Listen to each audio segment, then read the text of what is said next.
O drama que a sua Grécia natal está a viver podia ter saído de um argumento de um dos seus filmes políticos. Um protagonista que luta apaixonadamente contra os líderes todo-poderosos. Costa Gravas, realizador e ícone do cinema ativista, agora a viver em França, tem denunciado repetidamente o que apelida de humilhação do povo grego. É o próximo convidado em The Global Conversation. Costa Gravas, muito obrigada por estar connosco. Nos seus filmes há muitas vezes um herói solitário que enfrenta o poder. Alexis Tsipras podia ser o seu novo herói? Serait-il votre nouveau héros? Na política, sim. Para um filme, não sei. Veremos mais tarde. Mas sim, acho que ele é uma figura excepcional atendendo aos padrões gregos. É um homem que emergiu da classe média e que tem subido muito rapidamente. Os gregos confiam nele. Têm uma grande confiança por detrás dele. Há quem o interprete mal e à sua forma de pensar. Viu antes de ter sido eleito. Ele estava em Paris e pediu-me para me ver e passámos um serão juntos. Conhece-o bem? Nem por isso. Passámos um serão juntos e depois falámos ao telefone 2 ou 3 vezes. Mas fiz-lhe muitas perguntas e fiquei impressionado com a qualidade das suas respostas e com a amplitude das suas ideias. Continuando nesta ideia de herói, se ele for um herói, também pode ser alguém que coloca o país em perigo, que corre muitos riscos. Não, o país já estava em más condições, em muito mau estado. E ainda está. Mas fez promessas para ser eleito e está a tentar cumprir as promessas. Mas o que me emocionou profundamente foi quando chegou a Bruxelas. A este local extraordinário, como todos vimos na televisão, com todas estas pessoas extraordinárias, iluminadas da política e da economia. Levantou-se perante todos dizendo não. E dizendo o que queria. Fez-me pensar em Mr. Smith Goes to Washington, o filme de Frank Capra, sobre um jovem do campo que chega ao Senado dos Estados Unidos e resiste para mudar as coisas. Lembrei-me disto, já que está a falar sobre filmes e heróis. Creio que ele é este tipo de herói. Mas se ele tem estas qualidades que descreve, também tem falhas. Quais são os defeitos, na sua opinião? Não sei, é preciso conhecê-lo bem. Creio que a maior lacuna dos gregos é não conseguirem ter uma visão global sobre os problemas. Mas não o conheço o suficiente para saber os seus defeitos. Ele deve escondê-los bem. Quando diz, por exemplo, que ele não tem uma visão mais ampla do problema, está a falar da Europa, do impacto que ele pode ter tido na Europa? Absolutamente. Mas, na minha opinião, a situação é muito simples. Ele chegou ao poder com uma fraca maioria, muito frágil, e prometeu coisas, como fazem todos os políticos para serem eleitos. Ele foi eleito e fez o que todos os políticos não fazem. Tentou manter as promessas. E tem vindo a insistir constantemente até agora. Agora, há uma semana, 10 dias, chegou a um ponto em que não consegue mais, percebeu que não conseguia manter as promessas. Então o que é que ele fez? Fez um referendo. Mas o povo não percebeu a pergunta que foi colocada. A questão? Será a democracia se não percebermos a questão colocada no referendo? Depende de como o problema tenha sido explicado, quer pelos políticos, quer pelos meios de comunicação. Expliquei a questão ao meu neto, Theo, que tem 7 anos ou 8, e ele percebeu imediatamente. Mas acho que ficámos confusos com a política e com os números. Ouvimos falar dos números sobre esta questão durante um mês. E no final não percebemos nada. Creio que foi mal explicado a toda a gente. Pedimos aos nossos leitores para nos enviarem perguntas para esta entrevista. Recebemos muitas sobre a Grécia. Stavros Rossos menciona o seu último filme, Capital, e pergunta se vê alguma ligação entre Tsipras e as personagens deste filme.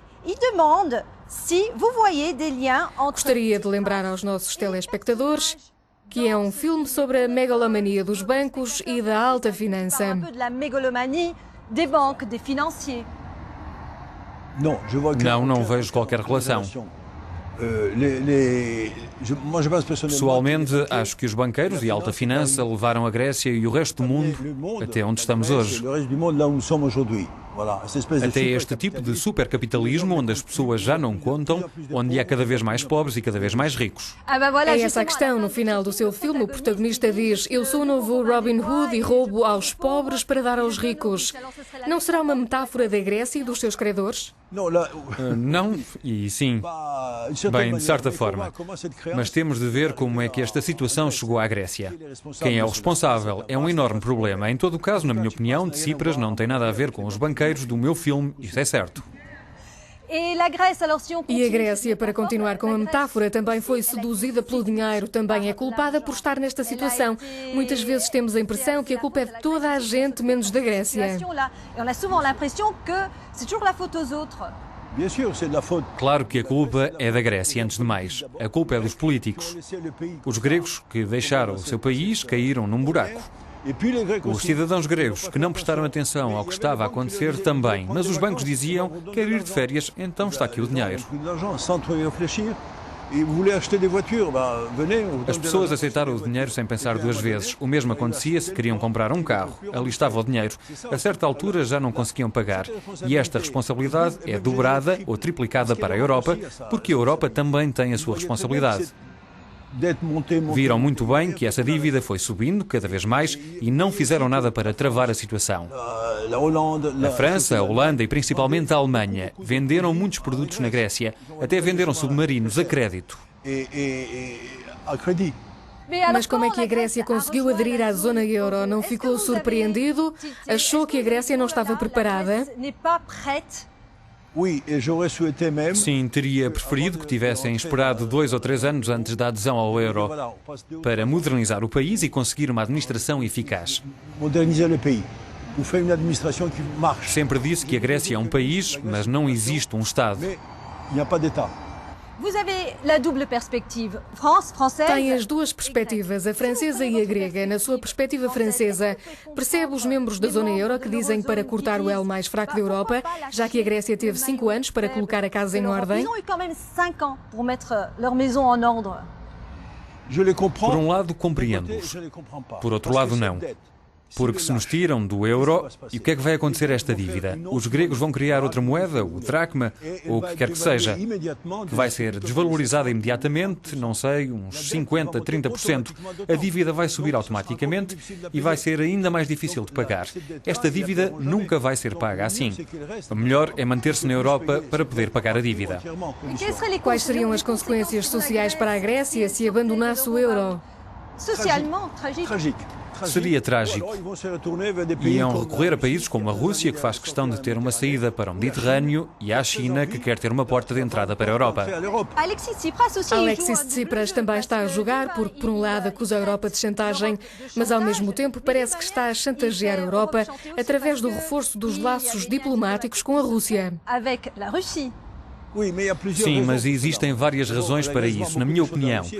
Primeiro, a Grécia vende muito à Rússia. Mas agora está tudo parado devido às relações da Europa com a Rússia.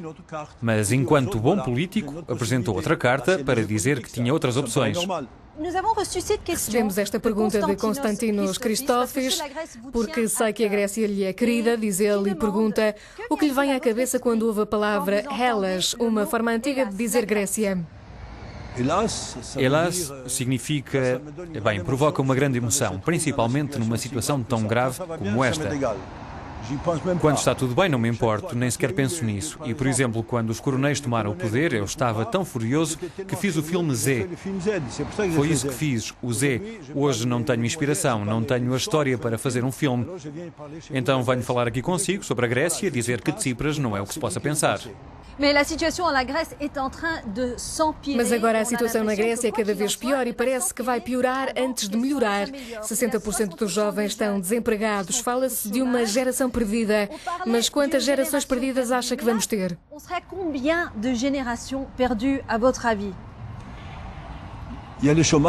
Há desemprego, mas também há aqueles que estão a sair, o que representa outra perda para a Grécia, porque não é certo que voltem ao país. Mas é isso que Tsipras está a tentar corrigir. Foi algo causado por políticos de esquerda e direita que lideraram a Grécia durante dezenas e dezenas de anos. É por causa deles que a Grécia chegou a esta situação. Esteve na Grécia recentemente. Como estão as pessoas gregas? Qual é o sentimento neste momento? É assustador. As pessoas não têm esperança. O estado de espírito espírito está permanentemente negro. Contam-nos todos os problemas que têm, porque todos têm problemas, exceto, claro, os que têm riqueza, mas não conheci muitos. Conheci principalmente aqueles que estão do outro lado. É verdade que querem mudança e a sua única esperança é a Europa. Mas se querem mudança, também precisam de assumir a responsabilidade. E diz que o único mercado a operar na Grécia neste momento é o mercado negro. Existe um sentido de responsabilidade? Acho que estão prontos para mudar, desde que os políticos lhes deem orientações que sejam honestos. Exatamente. Alexis Tsipras não implementou as reformas contra a corrupção, não transformou o país numa meritocracia. Ele está lá há 5 meses. Eu demoro 2 anos a fazer um filme. Mudar um país em 5 meses, com todos os problemas que ele tem, com a dívida europeia, etc. Sei que muitas reformas começaram a ser estudadas e finalmente implementadas. Não tenho conhecimento de todas, mas ouvi falar de algumas. Mas é verdade que é preciso tempo para mudar um país que escorregou para a situação em que se encontra durante anos e anos, porque as pessoas já não acreditam nos políticos. Mas será que acreditam em Tsipras? Porque no referendo 60% foram a favor, mas 40% eram contra. Mas 60% é muitíssimo, porque ele foi eleito com 36% e o salto que deu em poucos meses é notável. Então sim, as pessoas acreditam nele. Falamos sobre as falhas do país. Recebemos esta pergunta de Bárbara Simons. Há políticos mais corruptos na Grécia do que noutros países? E se for esse o caso, porquê? Por causa dos partidos, instalou-se um ambiente horrível e de troca de favores.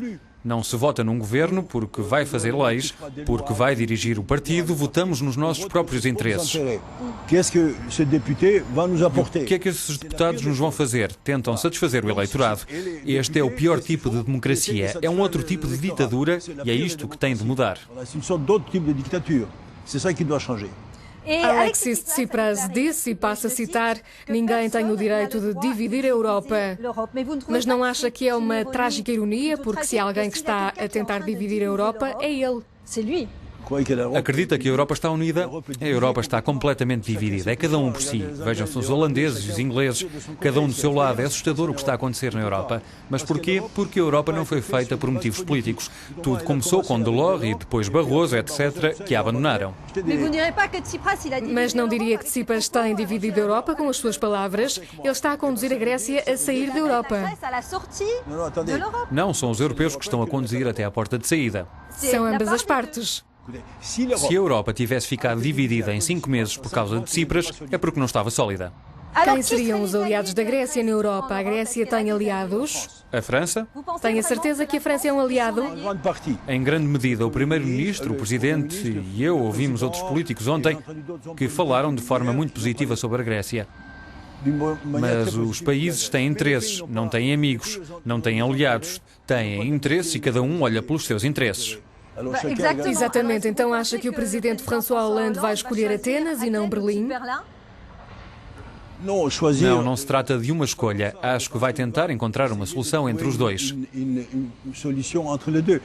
Nas negociações, se quisermos ser corretos, não pode haver um vencedor. Deve haver um compromisso de ambos os lados e ambos devem ceder para que haja uma boa negociação. Caso contrário, é a ditadura do mais forte. É verdade que Angela Merkel tem todo o poder na Europa e isso demonstra que a Europa não está unida. Mencionei os aliados de Tsipras. Ele tem alguns aliados surpreendentes. Falo de Marine Le Pen, líder da Frente Nacional Francesa. Parece que Tsipras, talvez inconscientemente, tenha estado a jogar do lado dos eurocéticos. Não jogou desse lado. Ele tem, acima de tudo, jogado a favor dos interesses dos gregos. Então, se alguns, como Marine Le Pen ou Mélenchon e outros optam por juntar-se a ele para usar os seus argumentos para os seus próprios fins, a culpa não é dele. O ex-ministro das Finanças, Yanis Varoufakis, tornou-se quase um ícone, uma superestrela da política. Foi mesmo descrito como o George Clooney do governo. du gouvernement. O que não é uma comparação muito lisonjeira politicamente, porque Clooney é um ator, não é uma figura política ou um homem das finanças. É tudo inventado pelos meios de comunicação. O que acha que o espera então? Tinha de ser sacrificado? Tinha de ir embora? Certamente que tinha, porque a sua imagem entre os europeus não era boa. Não sei se era algo justificado ou não. A partir de algumas coisas que vi no seu blog e fui lendo ao longo do tempo, a sua má imagem não era justificada. Mas essa é outra questão. Para continuar com as negociações de Tsipras, fez bem em deixá-lo ir. Quando olhamos o que está a acontecer na Grécia, como disse no início, é como um filme. Recebemos esta pergunta de Malcolm Davey. Será que o cinema político ainda existe? Porque o estamos a viver. Todo o cinema é político. Foi um filósofo francês que o disse, e era de direita. Todos os filmes são políticos, ou existe política em todos os filmes. Podemos analisá-los politicamente. Porquê? Porque têm um impacto em milhares, milhões de pessoas, o que faz com que seja político. Deixe-me pedir-lhe para imaginar Alexis Tsipras, Varoufakis, Angela Merkel, Mário Draghi, o presidente do Banco Central Europeu, como personagens de um dos seus filmes. Que papéis daria a cada um deles? O papel que eles têm na política era isso. Isso certamente daria um filme, talvez com uma vertente cómica.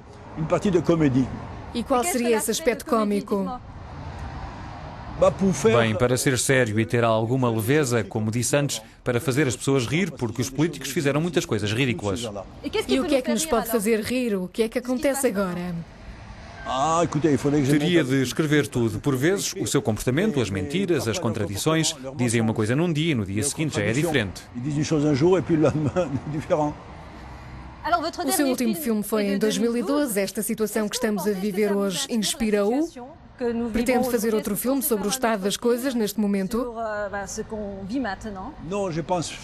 Não, estou a pensar noutro tipo de filme. Estou a trabalhar noutros temas.